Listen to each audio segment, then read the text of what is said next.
This program is brought to you by the Georgia Neurosurgical Institute. For over 50 years, rendering neurosurgical care to patients of all social conditions, treating complicated problems involving the brain, spine, spinal cord, and peripheral nerves, endeavoring to encourage quality care, medical research, innovation, and education on a local, national, and international basis.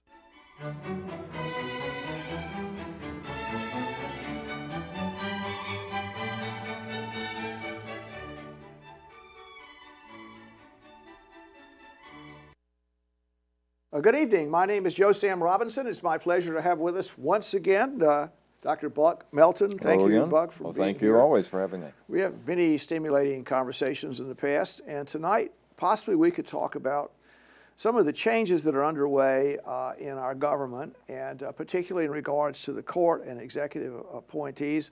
Maybe we could start with discussing the Supreme Court. We have a 4-4 arrangement right now. What does that mean when decisions come before the Supreme Court with just 8 people there? Sure. That normally means that if you get a 4-4 split, which is based on the current lineup, in some of the more controversial cases is very likely, it simply leaves the lower court decision undisturbed. So that's at least a temporary victory for the status quo at the lower level. Now, eventually, at some point, you're going to get that 9th justice, and certainly we will now that Donald Trump has been elected and the Republicans continue to hold the Senate.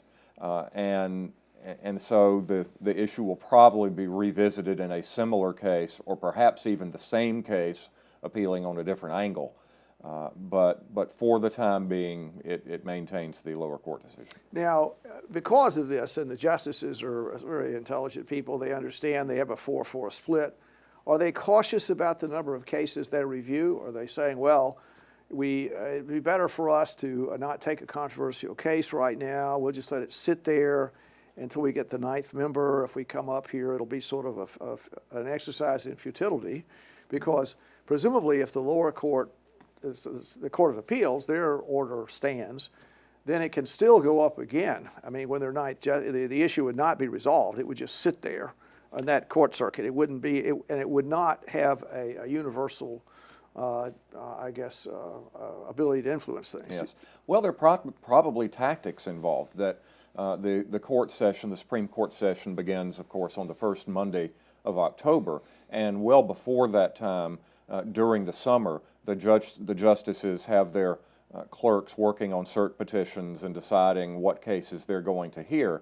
So the justices had to decide over the summer, the late summer, the early fall, exactly what is the likelihood that we will get a new justice in the coming year, and what will that justice's political leanings be. So you'd have to ask them about their internal tactics. As for a case coming back up, well, there are 2 ways usually that a case can make it to the Supreme Court. One is by the appeal route, and that is an appeal of right, that theoretically the court has to grant that to any case that qualifies. But that's frankly very, very rarely done these days. The vast majority of cases that come up to the court come up on what you might call discretionary review. The legalese for that is certiorari. And so the courts have the Supreme Court has a lot more latitude of deciding on a petition for a certiorari as to whether or not it's going to hear the case. So as far as I'm aware, nothing theoretically stops the court from hearing a cert petition from a case it's already decided, if the litigants can find a slightly different angle on it that hasn't already been adjudicated. Well, there we go. Okay, so we have this, I guess we've explored tactics or the present structure of hearing cases. Presumably, President Trump is going to put a new justice on tout suite. Yes, I would imagine so. Now, my understanding for this is that the rules formally required 60 votes to do that in the Senate, and the Democrats changed it, or there's a change in place, meaning for Supreme Court or court appointed, maybe just Supreme Court, only 51 votes are necessary. We're talking about the acclaimed nuclear option, and the 60 votes works into the filibuster issue. And the filibuster has been, generally speaking, part of Senate rules for, we're pushing 200 years, probably sometime in the 1830s. And the idea who was Mr. Filibuster? Filibuster is essentially filibuster was a notorious senator, and it's essentially a Dutch word for freebooter, which translates into the more common well, good. pirate. I'm glad you got that, but yes. I couldn't persuade you it was Mr. Filibuster. Okay. Yes, well, I was a great supporter of filibuster. I just wish he had served longer. Right. Freebooter, pirate. Right, that's correct. To hijack the right. So it has sort of a bad meaning in a way when it was first. Yeah, I think hijacker would be the modern term. Right. Yes. And the idea, and this is the thing that has led the Senate to be called, and I'm not sure all that accurately, the greatest deliberative body in the world. I think I'd give that to the House of Commons myself. Yes. But yes, the idea is it gives the minority in the Senate a voice that that you can essentially talk a bill to death. You can use the threat of the deterrent of clogging up the Senate process to force the member of the majority party to reach across the aisle and make some accommodations to members of the minority party. And the filibuster requires the ability just to talk forever can only be shut down by a cloture vote, which requires, under current Senate rules, a vote of 60 senators. Now, if you do the math, it's very hard for either party to get 60 senators. The Democrats had it for one brief shining moment, as the word goes, during the first year or so of the Obama administration back in 2009, early 2010, and then he lost that. And it was only for that bare majority of 60 votes that they managed to get Obamacare through. But now, of course, the Republicans only have 52 votes. Now, when Harry Reid was Senate Minority Leader during the Bush years, he proclaimed loudly that the filibuster was sacrosanct and must never be touched. It was a guarantee of minority rights to the Senate. Fast forward not quite 10 years later, when Senate Majority Leader Harry Reid emasculated the filibuster by exercising the nuclear option. There was a vote on the Senate rules which only required a simple majority, and that vote ruled that in discussing lower court nominees, not anything else, but lower court nominees, federal courts of appeals, federal district courts, the minority party could not filibuster. That 60-vote majority would not be needed. The Democrats could cut off debate by a simple majority vote. So it depends on whose ox is gored. Now, just to get into this, I mean, so maybe we can understand it. Obviously, the President Trump is going to want to put a very conservative, I mean, I say obviously, my assumption is he's going to try and put a very conservative justice on the Supreme Court, and the Democrats are going to try and do everything they can to stop that, as the Republicans would do under some, and have done. That's right. Yes. It's very normal. That's just the way they are. That's normal. There are many judicial. So the question is there enough power presently in the minority party in the Senate to basically keep us at eight justices in perpetuity? I mean, or my understanding is there's a way to do something about it with the nuclear option. Yes, the nuclear option would be. Once again, you wouldn't be voting on the Supreme Court nominee because theoretically the Democrats certainly have enough people to filibuster that. They've got, 48, and that's several more than the 40 that you would need. Yes. But what you would do, the nuclear option would be voting on the Senate rule that allows the filibuster. And that rule itself presumably couldn't be filibustered. You simply make a ruling, the Senate officer, presiding officer in the chair would make a ruling that the filibuster rule is out of order in this case. And if that's challenged, then it's simply submitted to a majority vote, and the Republicans have a just barely majority of 52. So by doing that, they could lock out the possibility of a filibuster on a Supreme Court nominee debate. So in general, what could happen here is President Obama could put in another Supreme Court justice, maybe an extreme to the right, or a person quite far to the right. Mm-hmm. You mean President Trump? excuse me, Yeah, President so, Trump. okay. Did I say President-elect Trump. Yeah. Oh, President-elect Trump. He could put in a very extreme person. The Democrats would be tremendously upset by it. They Yes. try and stop it, Through but it would filibuster. happen. Yes. They could put so President Trump, if he wished to do that, could do it. Now, presumably, there'll be some effort to getting some kind of consensus, or will there be, in such an important arrangement?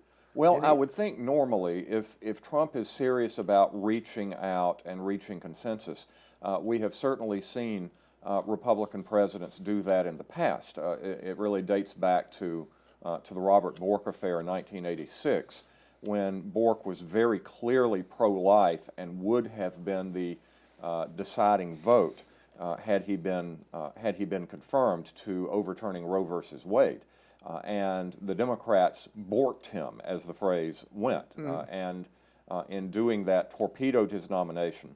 And as a result of that, you saw Republican presidents ease off on the ideological nature of their nominee. Well, they'd already done it to a degree. Reagan's nomination of Sandra Day O'Connor was not as conservative as all that. So I think that the Republicans have shown that they have made over the last 30 years good faith efforts on occasion to choose moderates. Now, I'm not talking about the hundreds of lower court justices, but on the Supreme Court, they've done it.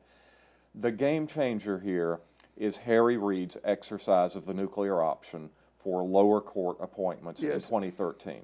The man who hypocritically said we must never touch the filibuster knocked out the filibuster. And as the saying goes, what goes around comes around. Yes. It is time for payback, and that too is how the system works. So I think that Republicans would be entirely within their rights at this point for payback. Now, just to ask this question, and we've discussed this before, the Supreme Court is actually sort of in the position of putting new constitutional amendments in the Constitution. Yes. Those 9 people basically are putting new constitutional amendments in, or taking some out possibly. So they're rewriting the Constitution because it is so hard to change the Constitution. They're de facto changers of the Constitution. Now, would it be possible to say reverse Roe versus Wade in a 5-4 decision? I mean, theoretically, is that possible?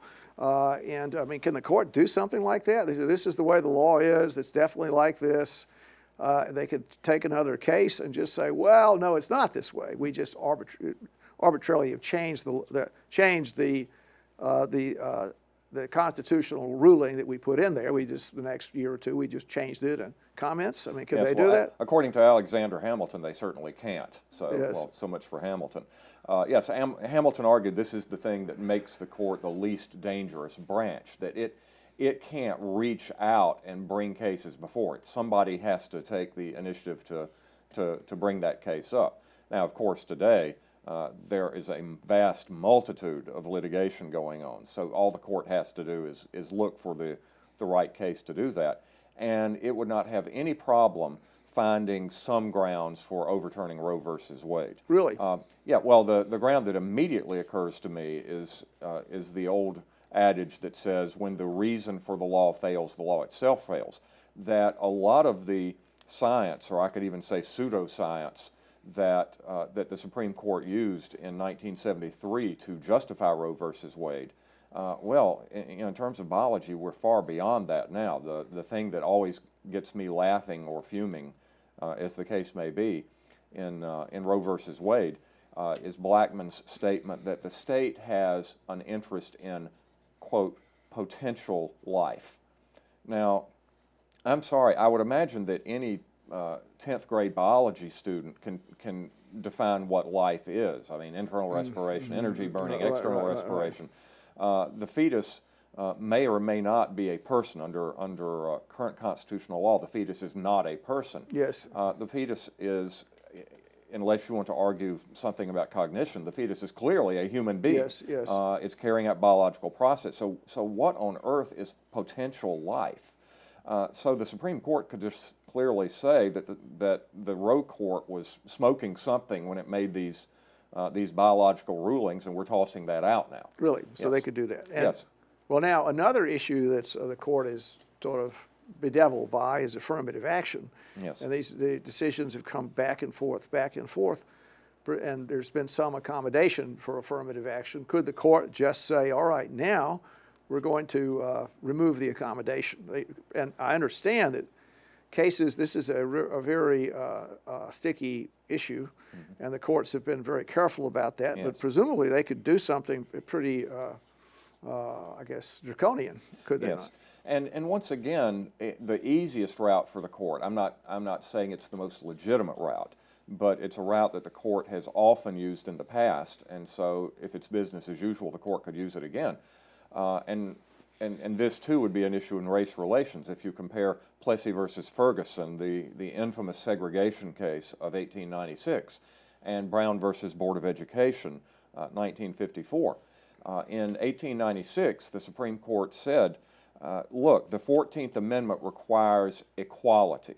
It does not require integration. The 14th Amendment does not use the word integration. It does not use the word desegregation. It uses the word equality. So if this railroad car here and this railroad car here both get to the station at the same time, that's equal. As Yes. long as the two railroad cars are equal, then there is no constitutional mandate to prohibit a state from saying blacks sit in this car Yes, and whites yes, must sit in yes, that car. yes. Now, what changed by the time of Brown versus Board of Education? The wording of the 14th Amendment did not change. I would even say that the understanding of the 14th Amendment didn't change. What changed was the sociology. The Supreme Court said, we know now that by forcing blacks into that separate railroad car, by putting blacks, African Americans, into a separate school, Yes. even if the two schools are precisely equal, which of course they were not. Yes. But even if they were, forcing African Americans into the separate school tars them with the badge of inferiority. It makes them look and feel inferior, and look and feeling inferior is inferior, and that's not equal. So separate by its very nature, modern sociology points out to us, is unequal. Yes, yes. Well, we could go through a long discussion on Yes. this. One of the things that seems to be, I guess, disturbing is the idea that the judicial branch is just basically under the thumb of the political parties, It's a super legislature. and they're more or less just reflecting the views of the party that appointed them. And I think there's been statements. Maybe we can discuss the Court of Appeals. I think there are 9 districts, I don't know, some number like that, Yes. out there. And those courts, the justices appointed by Republican or Democratic administrations, strongly go along with the idea of their respective political parties. Yes. And one of the things that happened with President Obama is he put a lot of people that are Democrats into those courts, and now there are vacancies. Yes. And so presumably, President Trump can put a lot of conservative people in there that would mirror conservative viewpoints. Yes, that is very much worth discussing. I want to back us up for 1 second, something you've said about, about the political side of things. In the third, and I'm not picking on Hillary Clinton here in particular, I think that both parties do this, but she's the one who said this, that during the third debate with now President-elect Trump, she said, regarding Supreme Court nominee, we need to put somebody in who really is in touch with America and who represents the majority of American people and who represents the minorities. And my response to that is, Supreme Court justices are not supposed to represent anyone. That's talk for members of Congress. They're supposed to represent the law. Yes. And so, and yet she didn't pick up on it. Trump didn't Although pick she's up a on it. Yale law graduate, she presumably would know something. But Well, she missed also said that the Constitution protects our life, liberty, and the pursuit of happiness. And it a doesn't small say mistake, that. I'm yes, sorry, yeah, right. But yeah, that while we are so focused in at the Supreme Court, because it's a small institution, it's a highly visible institution, what about these hundreds, there are only 9 people who serve on the Supreme Court. Yes. There are hundreds of lower court judges. Yes. And in the aggregate, they hear and decide and influence far, far more cases than the United States Supreme Court. And what's going on there? There are currently, I think, well over 100 vacancies at the lower court levels. And this is where the lion's share of the work really gets done. And these courts do get packed. Now, the Republicans have been gumming up the works since they are now the majority party, ever since they took back the majority in the Senate. Yes. And so Obama can nominate and they can say no, which is what they've been doing. Presumably, the floodgates will open once Trump's nominees keep coming down and start coming down. And that will shape the court for a very long period of time. Well, now, is that altogether good? I mean, I remember in my ninth grade civics class, and the idea is that the American people would like to imagine that they have a sort of the Ten Commandments, so to speak, on our Constitution. It's similar to Thomas Jefferson went up on wherever he went and then got the whatever. Yes. They put the Bill of Rights in there. It's our heritage, our birth certificate, and it's protected by the courts that are even-handedly protecting it. And the people that become federal judges are people that are of great rectitude and intelligence and are reflective people with obviously a judicial temperament, and they're going to very carefully preserve the rights and privileges that American citizens have with the Constitution and would protect them.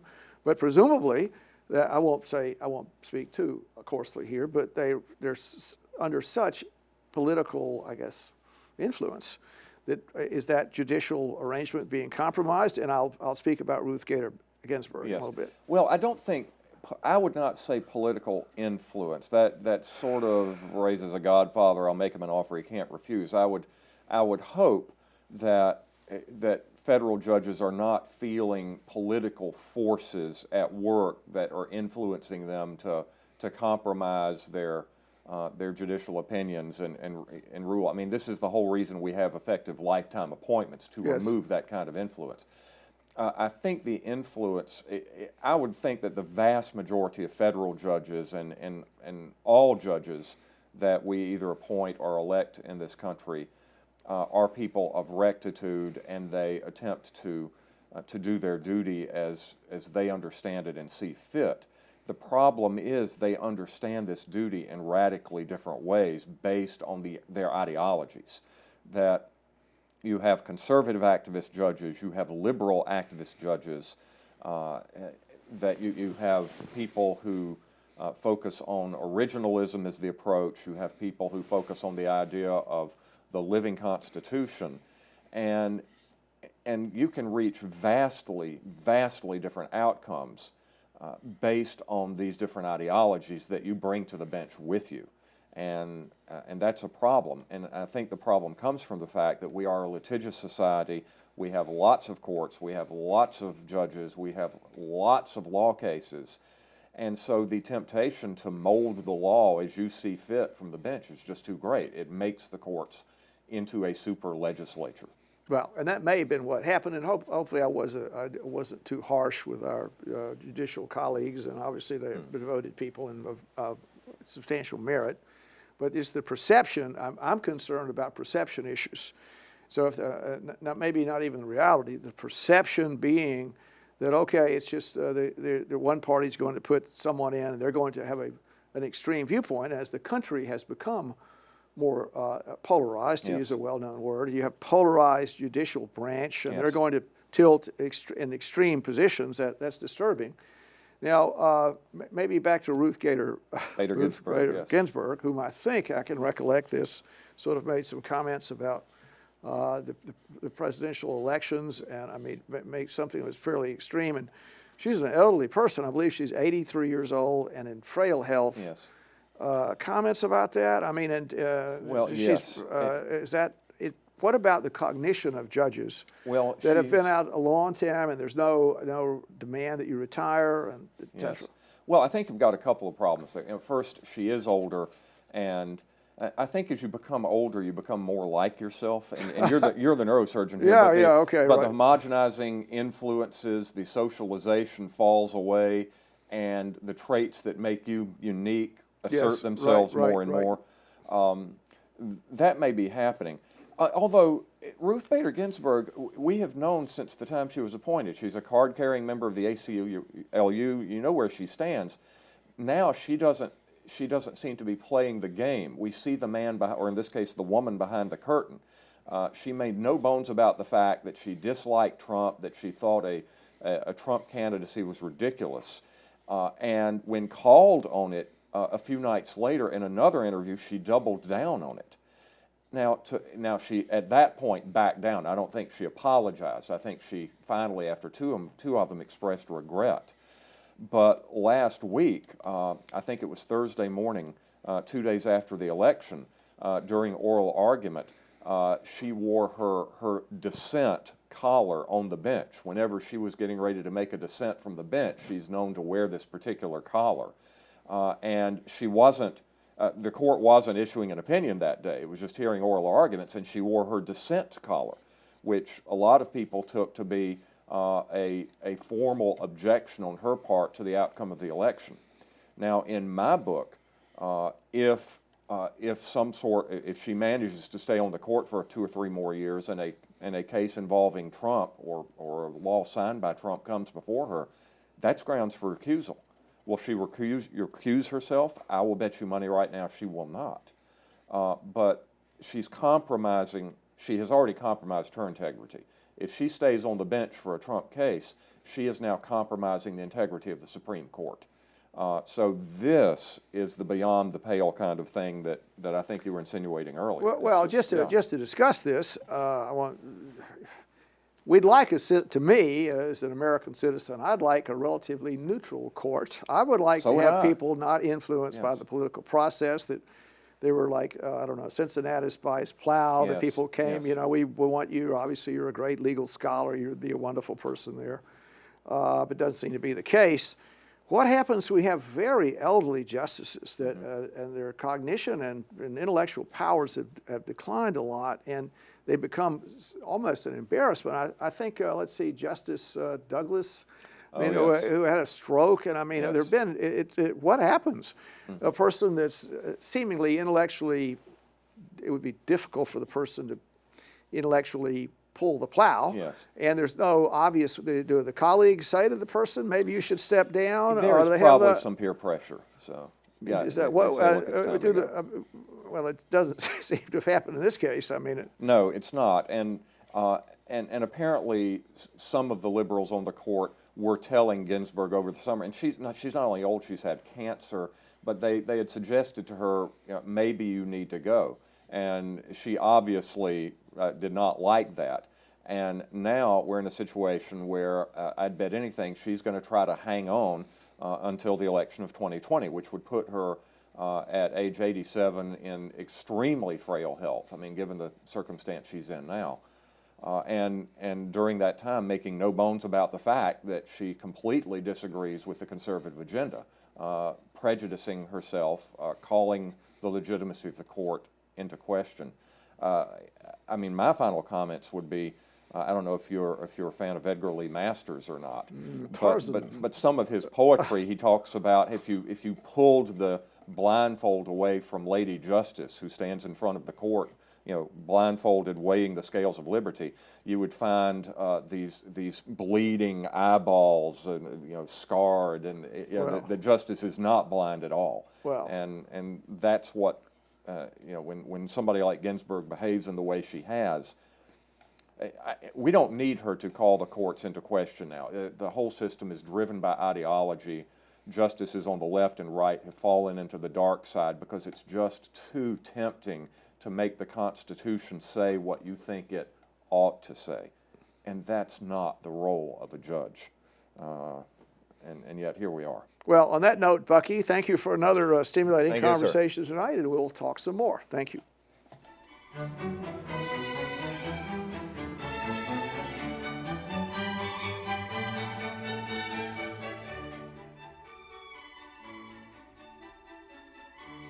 This program is brought to you by the Georgia Neurosurgical Institute.